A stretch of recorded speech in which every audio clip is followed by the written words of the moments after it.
তোমরা অবশ্যই জানো গত 19শে আগস্ট 2024 তারিখে পোস্ট অফিস জিডিএস এর রেজাল্ট পাবলিশ করা হয়েছে, ফার্স্ট মেরিট লিস্ট পাবলিশ করা হয়েছে। এবার এখানে তোমাদের যে ফার্স্ট মেরিট লিস্ট পাবলিশ করা হয়েছে এখানে কিন্তু টোটাল 23টা সার্কেলের মধ্যে 12টি সার্কেলের জন্য কিন্তু মেরিট লিস্ট পাবলিশ করা হয়েছে। তাহলে আর বাকি 11টি সার্কেলের মেরিট লিস্ট কবে নাগাদ আসবে এবং তার সঙ্গে সঙ্গে এখানে যে রেজাল্ট পাবলিশ করা হয়েছে এখানে রেজাল্টের ক্ষেত্রে কি দুর্নীতি রয়েছে এবং তার সঙ্গে সঙ্গে তোমরা যারা ফার্স্ট লিস্টে চান্স পাওনি, তোমরা যারা সেকেন্ড লিস্টের জন্য ওয়েট করছো, তোমাদের জন্য একটা দারুণ সুযোগ রয়েছে। তাই অবশ্যই কি সুযোগ রয়েছে, রেজাল্টে কি দুর্নীতি হয়েছে এবং 11টি সার্কেলের মেরিট লিস্ট কবে আসবে, এ টু জেড তথ্য নিয়ে আজকের ভিডিওটিতে আলোচনা করবো। তাই অবশ্যই তোমরা ভিডিওটি শেষ পর্যন্ত না টেনে দেখে নাও। সবার প্রথমে তোমাদের বলে দিই, এখানে যে পোস্ট অফিস জিডিএস এর জন্য আমাদের অল ওভার ইন্ডিয়াতে 23টি সার্কেল রয়েছে। এখানে তোমরা নিচে থেকে দেখতে পাচ্ছ এখানে কিন্তু টোটাল অন্ধ্রপ্রদেশ থেকে শুরু করে এখানে কিন্তু ওয়েস্ট বেঙ্গল পর্যন্ত টোটাল কিন্তু এখানে 23টি সার্কেল রয়েছে। কিন্তু যখন তোমরা এখানে রেজাল্টটা চেক করবে এখানে দেখতে পাচ্ছ কিন্তু এখানে তোমাদের টোটাল 12টি সার্কেল ওপেন হচ্ছে। তাহলে আর বাকি যে 11টি সার্কেল, ওই 11টি সার্কেলের জন্য এখানে কবে নাগাদ মেরিট লিস্ট অর্থাৎ ফার্স্ট মেরিট লিস্ট কিংবা রেজাল্টটা পাবলিশ করা হবে, দেখো এই সম্বন্ধে কিন্তু এখানে এই অফিসের ওয়েবসাইটের প্রথমের দিকে কিন্তু একটা ইম্পর্টেন্ট আপডেট দেওয়া হয়েছে। দেখতে পাচ্ছ on screen, GDS online engagement schedule July 2024 list 1 short listed candidate publish for circle, যেখানে কিন্তু টোটাল 12টা সার্কেলের নাম দেওয়া রয়েছে কোন কোন সার্কেলের জন্য এখানে প্রথম মেরিট লিস্টটা পাবলিশ করা হয়েছে। এবং তারপরে এখানে কি বলা হচ্ছে যে result of other circle will be release shortly, অর্থাৎ কিছুদিনের মধ্যে এখানে তোমাদের আর বাকি 11টি সার্কেলের জন্য মেরিট লিস্টটা পাবলিশ করা হবে। তো তোমরা ধরে রাখতে পারো এখানে কিন্তু মিনিমাম 3 থেকে 7 দিনের মধ্যে এখানে তোমাদের আর বাদ বাকি যে 11টি সার্কেল রয়েছে ওই 11টি সার্কেলের জন্য ফার্স্ট মেরিট লিস্ট কিংবা রেজাল্টটা পাবলিশ করা হবে। রেজাল্ট পাবলিশ করা হলে অবশ্যই তোমাদের এই চ্যানেলে তোমরা আপডেটটা পেয়ে যাবে। ওকে, এবার তোমাদের বলে দিই এখানে এই রেজাল্টের ক্ষেত্রে এখানে তোমাদের যে 12টা সার্কেলের জন্য রেজাল্ট পাবলিশ করা হয়েছে কিংবা ফার্স্ট মেরিট লিস্ট পাবলিশ করা হয়েছে, এখানে রেজাল্টের ক্ষেত্রে কি দুর্নীতি হয়েছে। তো দেখতে পাচ্ছ অন স্ক্রিন আমি কিন্তু এখানে জিডিএস অনলাইন এঙ্গেজমেন্টের শিডিউল জুলাই 2024 ওয়েস্ট বেঙ্গল সার্কেলের লিস্ট 1 কিংবা মেরিট লিস্ট 1টা আমি ওপেন করে রেখেছি। এখানে তোমরা যখন রেজাল্টটা চেক করবে এখানে কিন্তু তোমরা দেখতে পাবে এখানে মনের মতো কিন্তু এখানে নাম্বারটা দিয়ে দেওয়া হয়েছে।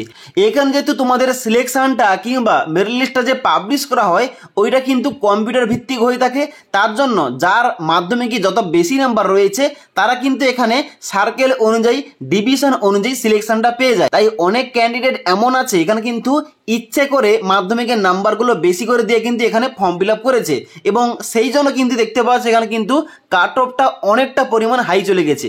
এবার এখানে তোমরা যখন লিস্টটা চেক করবে এখানে দেখতে পাচ্ছ ওয়েস্ট বেঙ্গল সার্কেল লিস্ট তোমরা চেক করলে এখানে তোমাদের কিন্তু টোটাল এখানে সংখ্যা রয়েছে মোট এখানে 2540 জন। ওকে, এবার এই 2540 জনের মধ্যে এখানে কিন্তু মিনিমাম 100 নাম্বার দিয়েছে। এখানে অনলাইন ফর্ম ফিল আপ করার সময় মিনিমাম কিন্তু সংখ্যাটা রয়েছে 25 থেকে 26 জন। 25 থেকে 26 জন অনলাইন আবেদন করার সময় এখানে ফুল মার্কস দিয়ে দিয়েছে, যার জন্য কিন্তু এখানে দেখতে পাচ্ছ অনস্ক্রিন এভাবে কিন্তু 100 নাম্বারের মধ্যে 100 কিন্তু পেয়ে গেছে এবং এই নাম্বারটা কিন্তু পুরোপুরিভাবে যখন ডকুমেন্টস ভেরিফিকেশন করানো হবে ওখানে প্রুফ না দেখাতে পারলে এদের কিন্তু রিজেক্ট করা হবে। ওকে, এবার এখানে 100 নাম্বার বাদেও এখানে 99.9%, 99.5%, 98% প্রচুর নাম্বার রয়েছে। যারা ইচ্ছে করে নাম্বার বেশি দিয়ে এখানে ফর্ম ফিল আপটা করেছে তাদের কিন্তু অবশ্যই ডকুমেন্ট ভেরিফিকেশনে রিজেক্ট করা হবে, কারণ এখানে কিন্তু তাদের কিন্তু কোন রকম হাতে প্রুফ থাকবে। এবার এই যে দুর্নীতিটা, এই দুর্নীতিটা হচ্ছে কি কারণে, যে এখানে তোমাদের যখন অনলাইন আবেদন তোমাদের নেওয়া হয় ওই সময় তোমাদের কিন্তু ডকুমেন্টসটা আপলোড নেওয়া হচ্ছে না। অর্থাৎ যখন কোনো ক্যান্ডিডেট অনলাইন আবেদন করবে এখানে কিন্তু জাস্ট নাম্বার বসে অনলাইন আবেদন করতে পারছে, কিন্তু যদি এই সিস্টেমটা করা হতো যে এখানে মাধ্যমিকের মার্কশিটটা আপলোড করতেই হবে বাধ্যতামূলক, তাহলে কিন্তু এই রকম আর দুর্নীতি কিংবা এই রকম কিন্তু আর ফলস নাম্বারগুলো এখানে দিতে পারতো না। ওকে, তাই অবশ্যই পোস্ট অফিসের জিডিএস ডিপার্টমেন্টকে ভাবা উচিত যে পরবর্তীতে যাতে এই রকম সমস্যাগুলো না হয় তার জন্য কিন্তু এখানে অনলাইন আবেদন করার সময় একটা ডকুমেন্টস অ্যাটাচ করার জন্য একটা অপশন অপশান অ্যাড করতে, যেখানে ক্যান্ডিডেটরা তারা কিন্তু অবশ্যই তাদের নিজের মার্কশিটটা আপলোড করতে পারবে। ওকে, তাহলে কিন্তু এইরকম আর পরবর্তীতে সমস্যাগুলো হবে না। ওকে, এবার তোমাদের বলে দিই এখানে তোমরা যারা দ্বিতীয় লিস্টের জন্য ওয়েট করছো তোমাদের জন্য কি সুযোগ রয়েছে। দেখো এখানে তোমরা যে বলছো যে এখানে তোমাদের হাই কাট অফ চলে গেছে, দেখো এই হাই কাট অফটা যেত না, কিন্তু এই যে তোমাদের নাম্বার ফলস দেওয়ার কারণে এখানে হাই কাট অফ দেখাচ্ছে।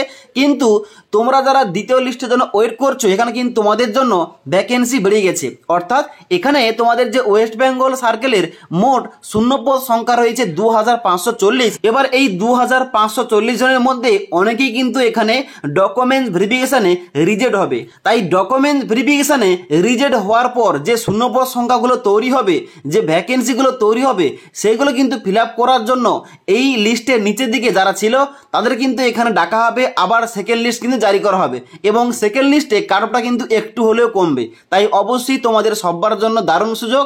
তোমরা যারা সেকেন্ড লিস্টের জন্য ওয়েট করছো তোমরা ওয়েট করো। তোমাদের আগেও ভিডিওর মাধ্যমে বলে দিয়েছিলাম যে সেকেন্ড লিস্ট কবে নাগাদ আসতে পারে, তবুও তোমাদের আরেকবার বলে দিচ্ছি। এখানে তোমাদের যে ফার্স্ট লিস্ট এখন বর্তমানে পাবলিশ করা হয়েছে এর ভেরিফিকেশন করানোর জন্য লাস্ট ডেট রয়েছে 3/9/2024 তারিখ, এবং তোমাদের সেকেন্ড লিস্টটা মিনিমাম তোমরা ধরে রাখতে পারো 6 কিংবা 7 তারিখের দিকে তোমাদের আসতে পারে, মানে সেপ্টেম্বর মাসে। তো সেপ্টেম্বর মাসের 6 থেকে 7 তারিখের মধ্যে সেকেন্ড লিস্ট পাবলিশ করা হলে অবশ্যই আমাদের এই চ্যানেল থেকে তোমরা জানতে পারবে A to Z। তাই পরবর্তী সম্পূর্ণ আপডেটগুলো পাওয়ার জন্য আমাদের চ্যানেলটি সাবস্ক্রাইব করে রাখবে এবং পাশে থাকা বেল আইকন প্রেস করে অল নোটিফিকেশনটা অন করে রাখবে। যখনই আমাদের চ্যানেলে কোন রকম ভিডিও পাবলিশ করা হবে ভিডিওর নোটিফিকেশনগুলো তোমাদের কাছে সঙ্গে সঙ্গে পৌঁছে যাবে। ওকে, তাছাড়া জিডিএস সম্পর্কিত তোমাদের আর কোন রকম কোশ্চেন কিংবা কোয়ারিজ থেকে থাকলে নিচে আমাকে কমেন্ট করতে পারো। তাছাড়া জিডিএস সম্পর্কিত আরও এই রকম ভিডিও দেখতে চাইলে জিডিএস 2024 প্লেলিস্ট চেক করতে পারো।